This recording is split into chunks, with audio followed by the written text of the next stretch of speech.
You found it. Your home for the best content on your favorite team, the Fighting Tigers of LSU. Do us a favor. Subscribe to the channel. Leave your comments below. Be sure to smash that like button.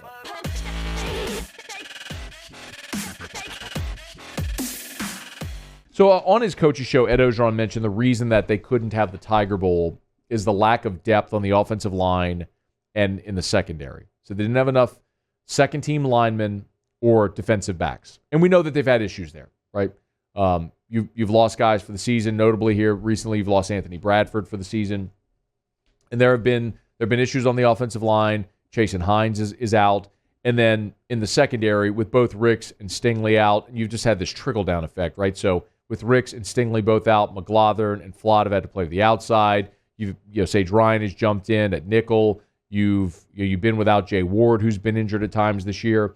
So I do understand, why if your objective in the Tiger Bowl is to get young guys the opportunity to get game action, well, a lot of those guys are getting game action right now out of necessity. But it also does underscore where the next staff needs to start to address those issues, one on each side of the ball, this offseason, in the recruiting class and in the transfer portal. I'll say this again with the offensive line. I think they can fix the offensive line next year. Here's what I mean. I could lay out a scenario where you like Anthony Bradford. I think he's a good SEC lineman who has a chance to get even better. Garrett Dellinger's played a lot as a freshman.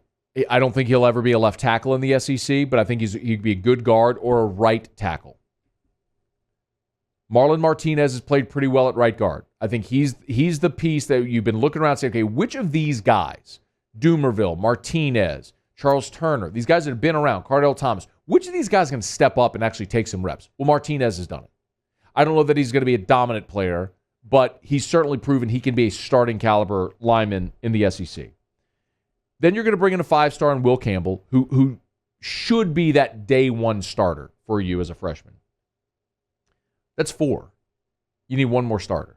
Transfer portal, maybe one of the other guys I just mentioned, Dumerville, Cardell Thomas, Charles Turner. Maybe one of those guys can actually step up and be a starter. There's your 5. And then you're bringing in this recruiting class bottom. I think you can fix that unit next year to be serviceable. And then the DBs, I think it's all going to be in who comes back. You're going to lose, obviously, Stingley. I'm assuming Cordell Flott's going to go pro. He's had that kind of year this year where he has increased his draft stock enough to where I think he's going to end up leaving. If Cordell Flott does go pro, that leaves you with Ricks and McGlothern on the outside. Jay Ward will be back for his junior year at safety.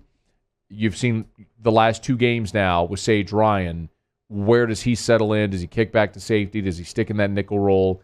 And then which young guys step up the next round of DBU? But it goes to show you because they're not having the Tiger Bowl due to lack of offensive linemen and defensive backs, it tells you mostly where their numbers are thin and where they got to address, not throw a linebacker in that mix as well. It's a challenge that the next coach and the next staff are going to have that they'll get cranked on as soon as this season's over and they get a new staff in place. Hey, thanks so much for watching. Please leave your comments. I love to interact. And be sure to hit the red subscribe button below.